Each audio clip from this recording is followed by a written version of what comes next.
1 to p minus 1 to p r into r by p plus minus r square into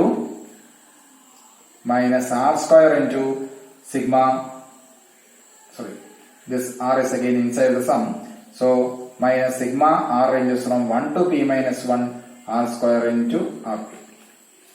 We know that when p is an order prime, then p into sigma r by p equals 0. So minus p square into sigma r by p is also 0 itself. The first term reduces to 0.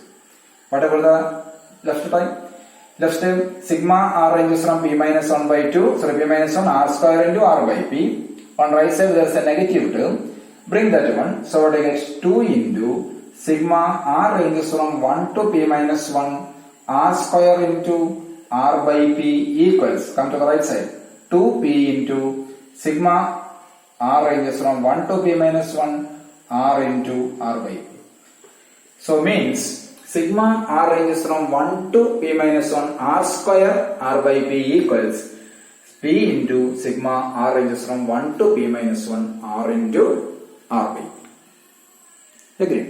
So you can prove the another result also. If p be an order prime, and p congruence to 1 mod of 4, not 3 mod of 4, from there it is 1 mod of 4. If p congruence to 1 mod of 4, the next time is, we prove that, consider the result. Consider p be an order prime, then sigma r ranges from 1 to p minus 1, sigma r ranges from 1 to p minus 1, r cube into r by p, equals 3 by 2 into sigma r ranges from 1 to p minus 1 r square into r by p. There is a condition if p congruence to 1 mod 4. In previous case, p congruence to 3 mod 4. If first we prove when p congruence to 1 mod 4, sigma r by p is 0. So how here? Here again our argument is, since p congruence to 1 mod 4, surely p minus 1 by 2 is even. So we have r by p equals p minus r by p. Okay. By r by p equals minus 1 power p minus 1 by 2 p minus r by p. Since p minus 1 by 2 is even, it is p minus r by p. So r cube. So the left side, sigma r ranges from 1 to p minus 1 r cube into r by p equals sigma r ranges from 1 to p minus 1 r cube. What is r cube? R means p minus r whole cube into p minus r by p. Okay. So that equals sigma r ranges from 1 to p minus 1 p minus r whole cube into, again, p minus r by p is r by p. Okay. So you can expand. What I get? First p cube into sigma r by p. Okay. Then minus 3p square r into sigma r by p if you expand. Okay. Plus 3p into sigma r square r by p. Agreed? Minus sigma r cube r by p. Agreed? Then what we require? What is p cube sigma r? When we know that p into sigma r by p is 0, p square sigma r by p is 0, so p cube sigma r by p is also reduces to 0. Agreed? When p congruence to 1 mod of sigma r by p is 0. Agreed?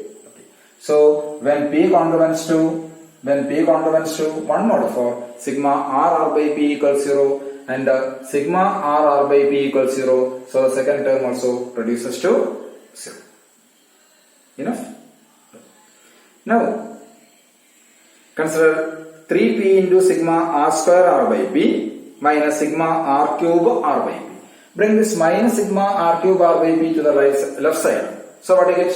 It is 2 sigma r cube r by p equals right side is 3p into sigma r square r by p. And so what about sigma r ranges from 1 to p minus 1 r cube into r by p. So that r cube into r by p equals, come on, r cube into r by p equals 3 by 2 into p. There is a p. 3 by 2 into p. 3 by 2 into this term also reduces to 0. So 3 by 2 into p r square into r by p. Okay. You can also prove the another result when it is p power 4. Sigma r ranges from 1 to p minus 1 r power 4 into r by p. You can prove the same argument by, you can prove the result by using the same arguments. So we know that when p be an order prime, then sigma r ranges from 1 to p minus 1 r by p is 0 only when p congruence to 1 mod of 4. Agreed. So that here we use the result. P cube sigma r by p equals 0. This term, the second term reduces to 0 by using this result. And the last term, bring the last term to the left side. 2 into this one equals 3p into this one. So sigma r cube r by p is 3 by 2p into r square r by p. Clear? Okay. Continue. So this chapter is over. Now in next class we goes to the next chapter, that is chapter 10. Enough.